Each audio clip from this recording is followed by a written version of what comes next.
The date was December 15th, 2025, in the heart of Minna, Niger State. A team of detectives from Abuja arrived for the annual mandatory weapons audit.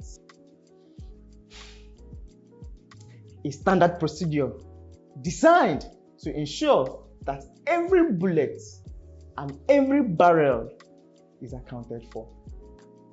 But by midday, the paperwork stopped matching the reality.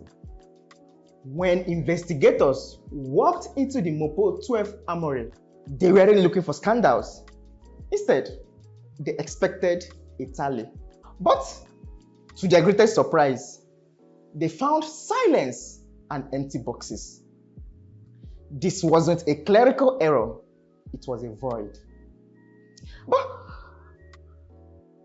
the audit revealed a chilling deficit that some 13 AK-47 rifles and over 2,000 rounds of live ammunition had vanished from the first armory. Here is where it gets interesting. In a region already scared by banditry, these weren't just missing items, they were tools of war missing from the very hands sworn to protect the state. The wall of silence within the command didn't last long. Why will it? The breakthrough came from an unlikely source, Inspector John Moses, an officer attached to the Niger State government house. Under the weight of interrogation, the facade crumbled. Moses, of course, admitted to a pipeline of betrayal. He confessed that the weapons were supplied to him by the senior officer, which is the very man holding the key to the vault. This is the ultimate nightmare for national security.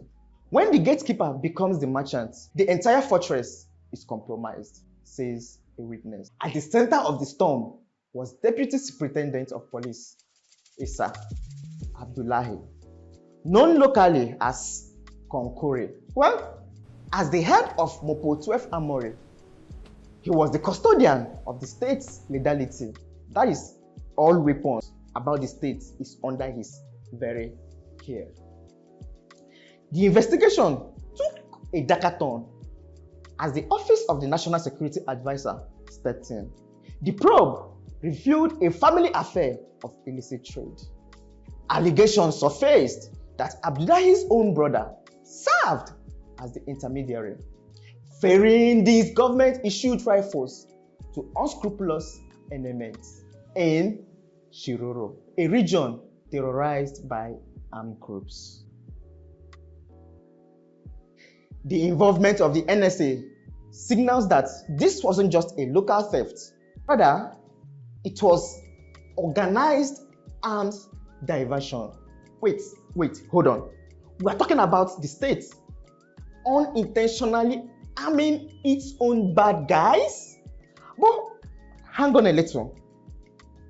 On December 16th, 2025, Abdullahi was brought back from Abuja to Minna for a physical verification of the armory.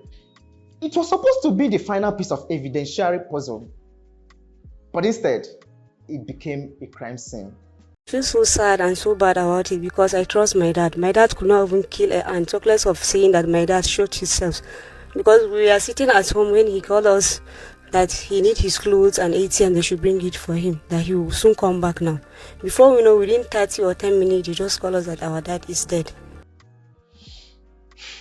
Inside the secure compound, while surrounded by his peers, at approximately 2:30 p.m., the head of Armory, DSP Abdullahi, pulled the trigger on himself.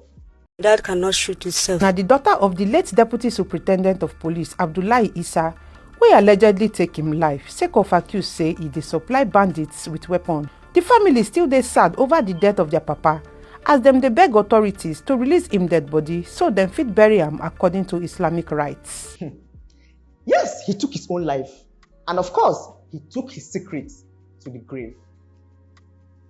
During the audit, the officer suddenly produced a pistol and shot himself, says a witness. Why they want us to believe this tale? An autopsy will determine the cause of his death.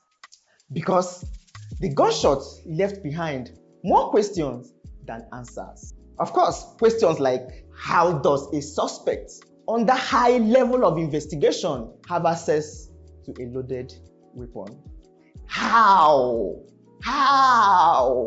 Well, his death later sparked a new wave of arrests, which in a rare move, the very audit team sent to investigate the missing arms were detained. Okay, they are accused of gross negligence for allowing a high-profile suspect to access a loaded weapon to the point of taking his own life, thereby blocking every source of evidence and information needed to unearth the chains of illegal arms trade in the region and, of course, in the country.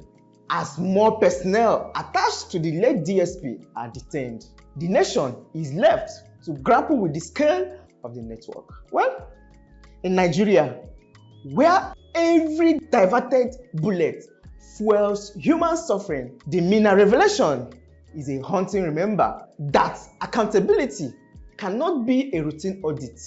Rather, it must be the foundation of the force. While in Mina, the houses of Konkuri stand as monuments to a deadly trade. The investigation continues. But for the victims in Erena, the question now remains, how can you trust the shield when the blacksmith is selling the sword to your enemies?